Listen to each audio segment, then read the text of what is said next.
No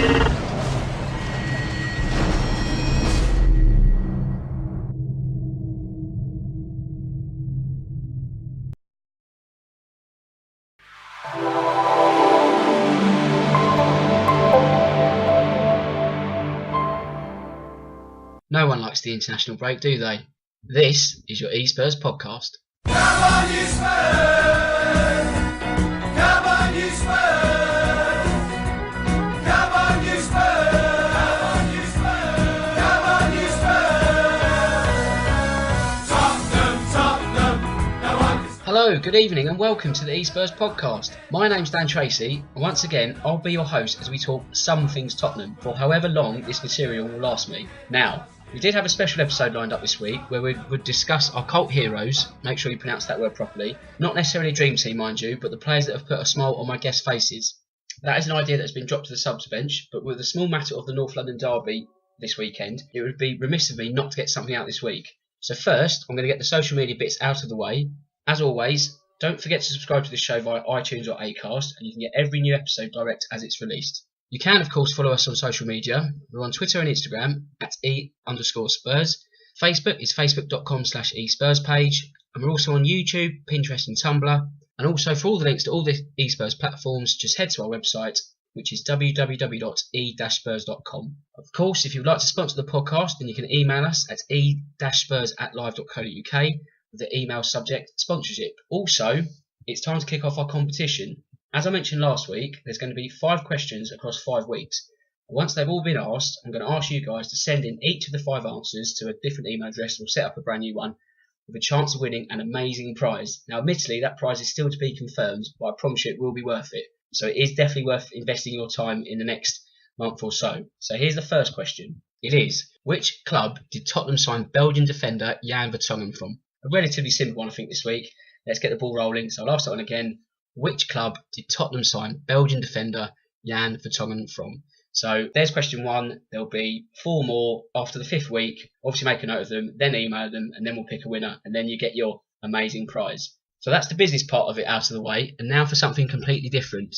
Me. Now usually I ask the questions, and luckily for you, I actually work as a statistician by day. You know, I'm not just a podcast extraordinaire, I also do this. There'll also be some injury news as well, so I might as well just crack on. It might be brief, but I'll do my best. So here goes. The battle for North London recommences on Saturday as Arsenal and Tottenham will once again go to war. This travelling Spurs side may have the momentum at present, but as we all know by now, the form book goes out of the window on occasions such as this. So here's a fuller preview as possible of this weekend's biggest clash.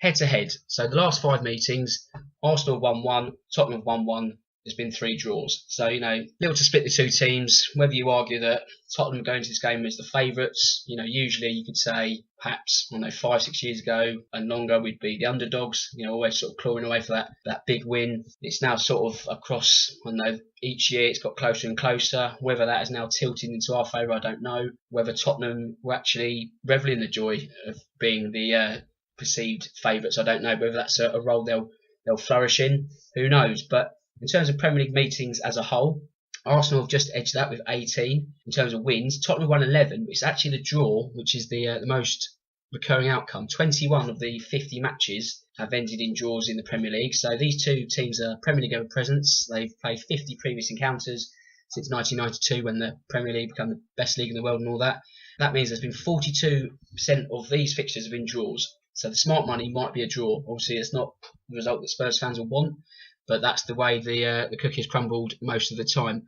In terms of all-time meetings, then it is more of a red-dominated half of North London. Arsenal won 80 matches, Tottenham won 62, and there have been 51 draws. So there's still some way to go for Tottenham if they are to finally sort of get the all-time sort of wins in their favour. You know, well, I guess they'd have to win 19 in a row, but you know, there's still time for that. Fingers crossed. Moving on. Arsenal have not beaten Tottenham in the Premier League in their last 6 attempts, which is 2 losses and 4 draws. It's over 800 days since Tottenham last lost to Arsenal. Then again, there was a period where Arsenal hadn't lost to Spurs in over a decade, so perhaps we shouldn't get too much ahead of ourselves there. That said, it is a good sounding stat, so it makes the list.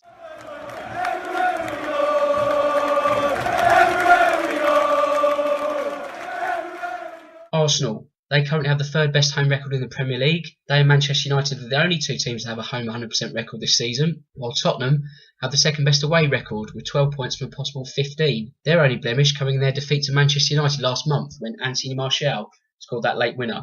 Both Arsenal and Tottenham have scored 20 Premier League goals this season, that being from their first 11 matches each. Although Tottenham, they have the meanly defence, conceding just 7 in comparison to the Gunners' 16. So, as good as both teams have been going forward, Tottenham, they don't give much away, and that bodes well for the weekend. Depending, though, on the fitness of our defenders. I'll go more into the injury worries later on, but Arsenal, they've won their last 10 home matches in the Premier League, which is 5 from this season and 5 from the tail end of last season.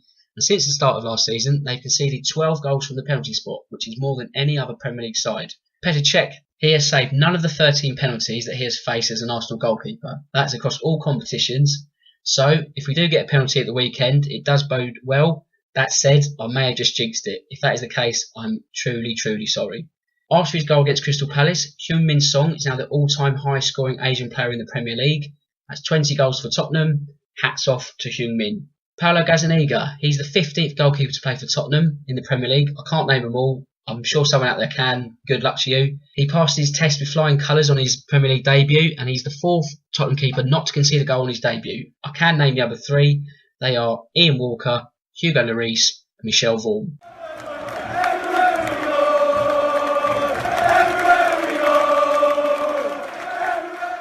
Goals, goals, goals. We're looking for a good time, and Harry Kane certainly will be at the weekend. That is, if he's fit. Fingers crossed. Actually, I'm keeping just about everything crossed.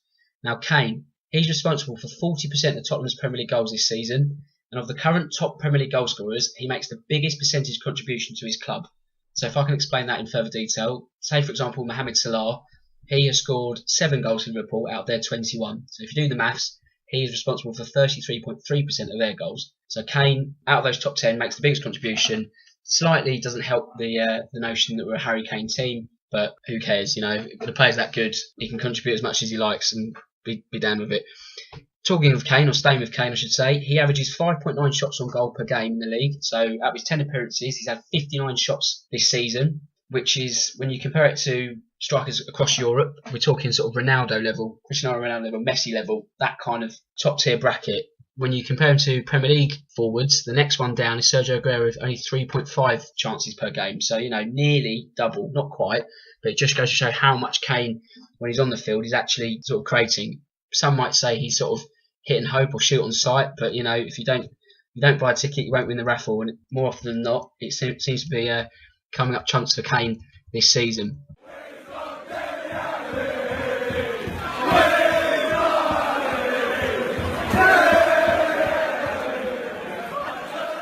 There's nothing to split the two sides in terms of average possession. They're both on 58.4%. I think they both sit in the top 5 in terms of the Premier League.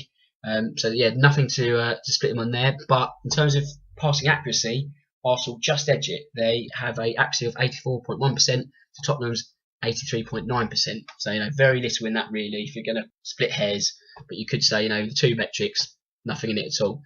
When it comes to efficiency in front of goal, which is calculated by the total amount of shots that a team has had across the season after their first 11 games, divided by the amount of goals they've scored.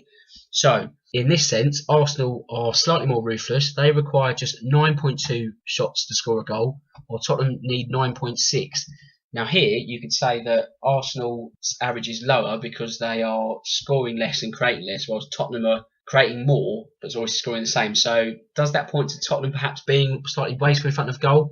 That's something that could be argued. It's also quite interesting that Tottenham, they sit third in the league, and I think in terms of this sort of shot efficiency metric, I think they're 10th in that sort of table. So, for all their endeavour in terms of results, they do make it perhaps harder for themselves. But again, it's just a metric that I've sort of drawn up. Arsenal, of course, they were beaten by City before the international break. They may argue they were hard done by, but let's be honest, no one's getting out of the Etihad alive this season, are they? 2-1 down at one point. Ultimately, they should have just played to the whistle. They didn't, and then it was 3-1, game over. While Tottenham, their hangover against Real Madrid wasn't as bad as it could have been. Heung-min Son, as we know, top Asian Premier League goal scorer. That was the game he broke the record. It was much needed. I think, on a weekend where teams were going to be dropping points due to the nature of the fixtures around them, had Tottenham not got 3 points, well, it would have been doom and gloom really. Going into the international break, that would have been something to forget, something to dwell on, I guess, for 2 weeks. But we've got out of that one with maximum points and full steam ahead.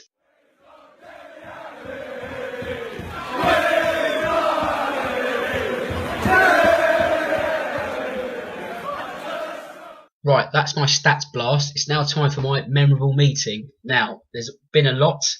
I'll go for one at the Emirates. It'd be probably easy to pick one at White Hart Lane, but I'll go for October 2008. The fact it was my birthday is irrelevant, but what a birthday it was in the end after that 4-4 draw.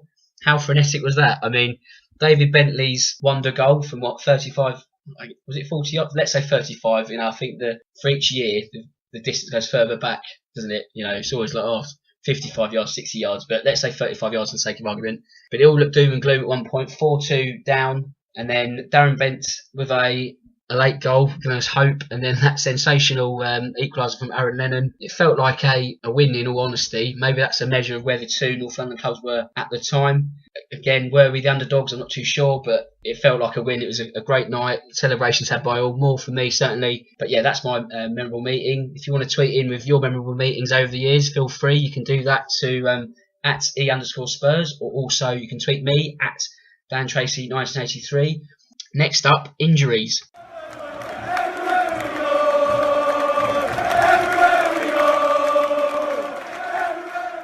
In terms of team characteristics, what are Tottenham's strengths? I guess you'd have to say attacking set pieces, creating chances through individual pieces of skill. So, moments of brilliance from the likes of Christian Eriksen, Dele Alli, Heung-min Son, even Harry Kane.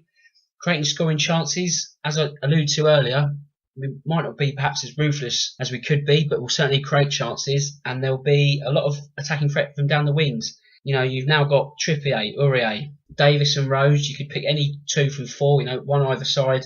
And I think now there's no real sort of drop off in quality, where before you'd be sort of mindful that if Danny Rose wasn't playing, if Ben Davies was in, we might lack something down the left. Not anymore. I think even now you'd have to be making a case for Ben Davies starting at the weekend. Rose isn't quite where he wants to be in sharpness, but I guess you only get the sharpness when you get the minutes. Whether he gets thrown in on Saturday, we'll have to wait and see. Long shot opportunities, they're not afraid to take chances. Like I say, Harry Kane shoots on sight. More often than not, it's something that comes off. So, expect whoever's the Arsenal goalkeeper to be tested. And through balls, again, the likes of Eriksen looking to pick a pass, Winks as well. They'll be looking to thread Kane through if he's fit. It'd be an interesting question to ask if Kane isn't fit, God forbid. Who do they go for? Would they go for Son up top? They have more of a presence with Llorente.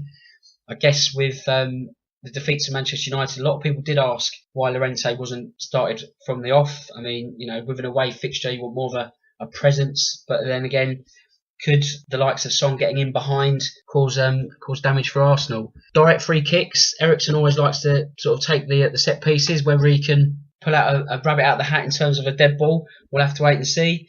And also defending set pieces. Like I said earlier, it's no sort of coincidence that we've only conceded 7 compared to Arsenal's 16.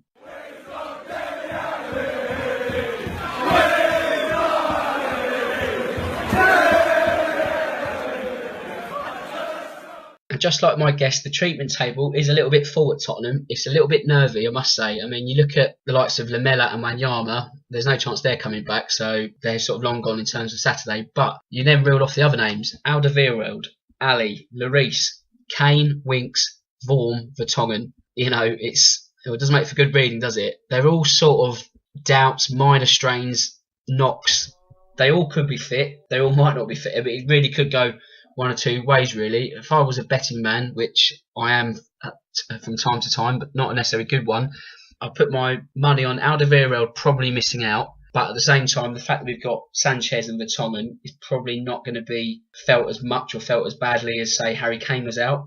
I think, thankfully, the two Harrys will be fit, which is going to be a massive boost. Dele Alli, I think that's more of a precautionary one from before the international break, so fingers crossed on that front also. I'm more than hopeful there. Hugo Lloris, I put that in the more than likely bracket. It's not, like I say, it's not making for good reading. I mean, you've got Michel Vorm as well, minor wound it says. He could be fit, but then you've got Gazaniga. I don't know if it's even worst case scenario. I mean, after playing against Palace, he's obviously proved he's Premier League level, but playing Palace and playing Arsenal is a completely different kettle of fish. So I don't have the crystal ball.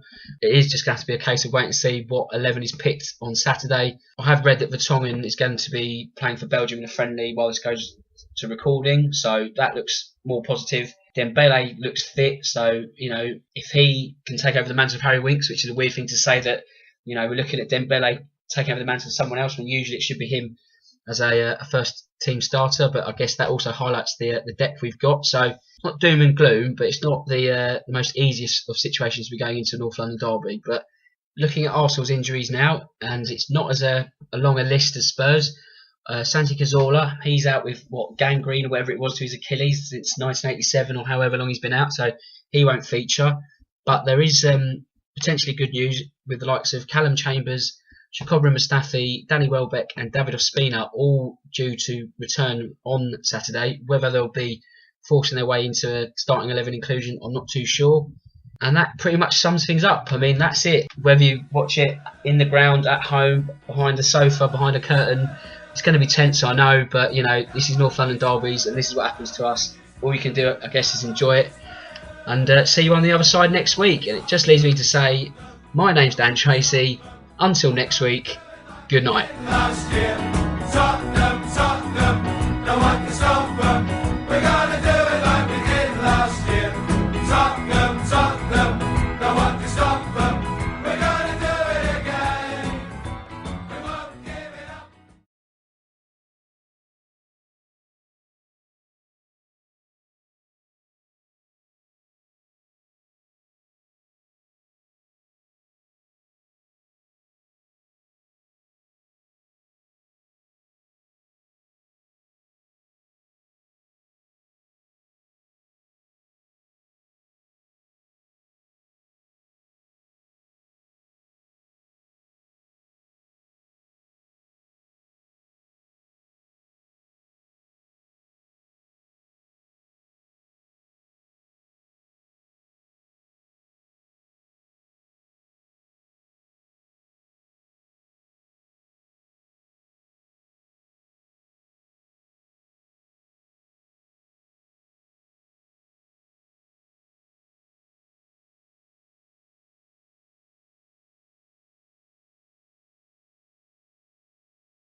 Spurs!